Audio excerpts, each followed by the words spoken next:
you're downplaying it a little bit. I'm not. I'm downplaying it because I didn't do anything. You cheated, you don't have to. I did not cheat. There's nothing Stop to take playing my with me. word We're not for going it. to talk about it like I cheated. Oh boy, we've got a showdown on our hands. I mean, someone's got to be lying. Sophie says Rob's a cheater. Rob says he's not. But then again, Rob says a lot of things. Like, he says he wants to stay in his home with no bathroom. But he also suggests maybe Sophie should ask her wealthy family for money so that they can move into a fancier place. I don't know, like if you really, really wanted to live there, you could try to ask for help. That's up to you. If not, we could stay in Inglewood. So the last time we saw these two, on Sophie's first day in America, there was just as much tension. Only last time, it wasn't quite as serious as cheating allegations and gold digging. You see, within 15 minutes of meeting, the pair were squabbling about a broken down elevator. That after just getting engaged. Now, quite aside from some of the most cringy dancing on 90 Day History, it immediately gave us a clue that these two are likely to butt heads. So when we join them in this episode, it's Sophie's first full day in LA. This is a life she'd been dreaming of for months. She's waking up beside the love of her life. Only it's not quite as dreamy as she'd been picturing it, and not just because of the bathroom situation. How'd you sleep last night? So I slept really well yesterday. It was obviously more weird, like, waking up. Like, when I felt you, I was like, who is this? Now, at this point, we're well aware that Rob doesn't exactly live in a palace. There's a bullet hole in the window, and you have to go outside to use the bathroom. This is a million miles away from rich girl Sophie's past life in London. It's definitely not what she's used to, and it's not what she wants. And she has no hesitation in expressing her needs. I feel alright. I'm just like, it's still weird for me. I had to pee at like 3 a.m. I had to go outside. No, annoying that is. I'm like half asleep. I have to go outside. I've got to put shoes on. Even the brief mention of the bathroom situation has Rob on high alert. Don't forget, he's already told us he's watching out for what he deems to be Sophie's princess-like behaviour. And clearly, for Rob, wanting an indoor bathroom counts as a rich girl's demands. What's even bougie about having a bathroom inside your apartment? It's not the I worst don't thing know in the why if world. you're just not admitting that, you know, it's bad, you're trying to make me feel better, but like it's not normal, babe. The only way this would be normal is if we were living in medieval times. At this point, I wouldn't even be shocked to learn that Rob's toilet is actually a hole in the ground. Like, the very fact that Rob can't acknowledge how abnormal this living condition is just proves how stubborn he is. This is childish, and as we soon find out, his attitude comes from a deep sense of insecurity. The when are we moving talk is gonna get old real quick. It's basically her telling me about how I'm inadequate, and I don't like that feeling at all.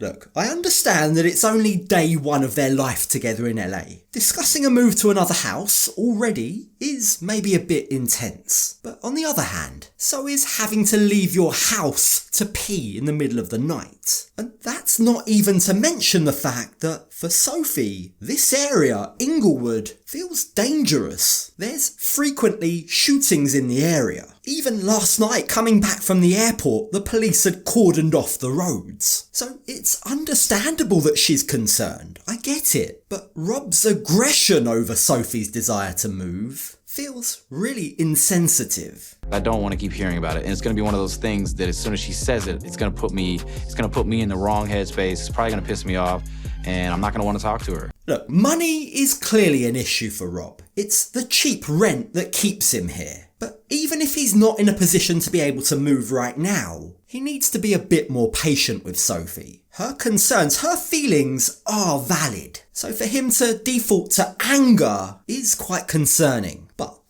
to try and lighten up the mood, Rob is taking Sophie somewhere special for their first full day together, the beach. Only Sophie clearly hasn't read the memo. She hasn't got the hint. She, again, uses this opportunity to bring up the housing conversation. And as promised, Rob immediately starts to get frustrated. It'd be nice to like live out here.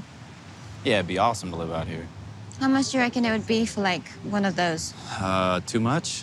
These houses, he says, as he pulls out his phone to check, rent for about $25,000 a month. He's trying to bring Sophie back down to earth with facts and figures. But Sophie still can't drop the subject. And when she starts fantasising about moving to Rob's favourite place by Venice Beach, well, it's at that point that Rob makes a very interesting remark. One that might just reveal his true colours. I don't know, like if you really, really wanted to live there, you could try to ask for help. That's up to you. If not, we could stay in Inglewood. Whoa, hold on, hang on a minute, Rob. I thought you didn't want Sophie to be a spoilt little rich girl. How are you now suggesting that she gets a handout for the two of you? I guess being spoilt's okay if he gets to benefit too. It's all pretty ironic, and I can't help but feel there's a healthy dose of reverse psychology going on here. Like, maybe if he keeps her in a house with no indoor plumbing for long enough, maybe she'll call in her family to upgrade their living situation. But, for as much as Rob's been calling Sophie a spoilt brat, funnily enough, it's Sophie who's the one who's adamant she won't be asking for money. And sometimes he's a bit annoying because if we're going through hardships, he's like, ask your family for money,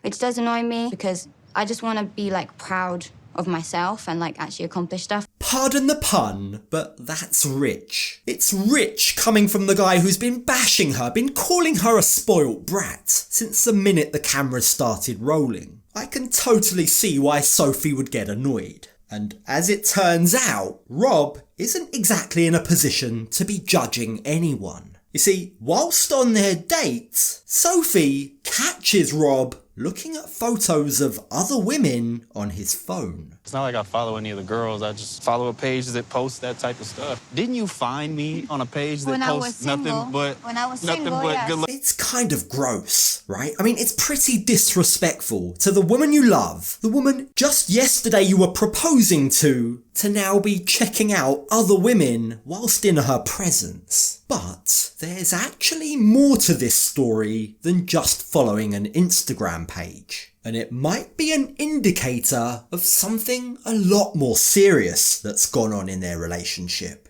I mean, I would describe myself as a very jealous person. Like, I'm very honest about it. I know I'm jealous. But at the same time, it's like Rob hasn't necessarily been the most loyal fiancé. Okay, so there's two things that stand out here. Firstly, how hypocritical that the woman who's been caught on dating apps, the woman who admits she wants to date other women whilst with Rob, now tells us she's very jealous. Yeah. And secondly, what exactly has Rob done that makes him unfaithful? Tell us more. I forgave Rob when he online cheated just because we hadn't seen each other in a while, and I'm not excusing it, but I gave him the benefit of the doubt that, like, you know, he made a mistake. So no specific details given, but we're told that Rob online cheated. Now, based on how Sophie's speaking here, it sounds like she still has some concerns or some question marks about Rob's behaviour, which isn't exactly a good thing when you've only got 89 days left to get married. Look, this whole relationship is starting to seem quite messy. Sophie's bisexual. She wants to explore other women, but she hasn't told Rob. And Rob has a history, it seems, of getting into online relationships, of online cheating. But you do have to question if she's using Rob's alleged cheating as a bit of an excuse, as something she can point to as justification for her to date other women herself. It's starting to feel more real now that we're getting closer to the 90 days, and it's now even more pressure on me. Like, can I trust this man? Is what he's done acceptable or is it not? So when we join them later that day, they're taking Rob's dog out for a walk. This is Sophie's opportunity to explore the neighbourhood, but the conversation soon turns back round to Rob's infidelity. It's clearly been playing on Sophie's mind. Now, as to be expected, as we're quickly finding out, Rob gets that mad look in his eyes. He raises his voice, and he immediately tries to shut her down. You know, when we was doing like the long distance thing and you kind of like did the whole online talking to that one person. When are you gonna let it go? Now, according to Rob, the whole thing was pretty innocent. Like, the way he explains it sounds so nonchalant, like he doesn't even care. But something tells me he's massively downplaying it, like he's deflecting. He's covering his tracks. I basically one day sitting at home bored late at night, somebody hit me up sending me pictures and videos. So I started talking back and got into a conversation. Yeah, right. Someone just randomly started sending you pictures and videos. No prompting, no reciprocation. Is that what you're telling us, Rob? The way he explains it, the way he's using simple language and stripping this back to its simplest form, conveniently omitting relevant details like they were explicit videos, like the fact that he was sexting this woman whilst supposedly being in a committed, serious relationship with Sophie, all just begs a question. What else is he hiding? And how did Sophie find out? Then Sophie's calling me, talking about somebody is sending her basically what I sent, and the conversation did definitely create a problem between me and Sophie. So the lady in question actually sent Sophie the receipts. Sophie saw it in black and white with her own eyes. But Rob's still there trying to convince her that it was nothing. He's trying to minimise the situation. And the more that Rob gets defensive and angry over his own actions, the more it raises Sophie's suspicions. The more it pushes her away. Every time you try to act like that was cheating, that's bull, because I haven't ever cheated on you. That feels like gaslighting to me. She's seen it with her own eyes. Why can't he hold his hands up and apologise? He should be grovelling, not cursing and lying to her face. Sophie isn't buying it. But that doesn't stop him from trying to flip things on her. The whole time we've been together, I've done nothing. So, I mean, you say that, but I say that because you say that, but I'm still wondering about the social media apps that you on these dating apps. This is descending into a tit for tat. Now, according to Rob's friend, Sophie popped up on a dating app that he was using while she was in LA visiting Rob. But Sophie claims to have a good explanation for it. She claims she was on the app trying to make friends. She even claims that she told Rob about the situation. So as far as she's concerned, she's got nothing to hide. I travel a lot, so wherever I travel, I have this app to meet friends, you know? When I came to LA, I did the same thing. You know, he knew I had it because I told him, by the way, if you see this app on my phone, it's just to meet friends.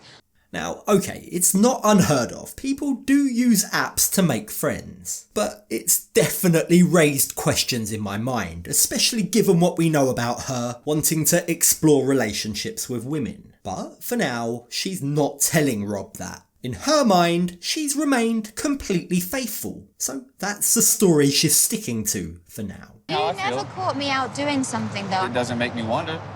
I've been loyal, though. That's the difference. I've been loyal. I'm really not sure what either of these guys' definition of loyalty is, because by the sounds of things, both have skeletons in their closets. Wherever the truth might lie, Sophie has recognised that Rob's reaction to this chat has guilt written all over it, and that has set alarm bells ringing for her. Is this really the man that she wants to spend the rest of her life with? He kind of, instead of just being there to listen and, you know, be like, you know what, I'm really sorry about that, da-da-da, he chose to just get angry and get defensive and blame me for stuff, which is how a lot of our conversations go when he does something. Yikes. Sophie is spotting patterns, and it doesn't look too good for Rob. It might only be day one, but clearly trust and communication is a very big issue for these two. And without those two things, there's no relationship in the world that's gonna last.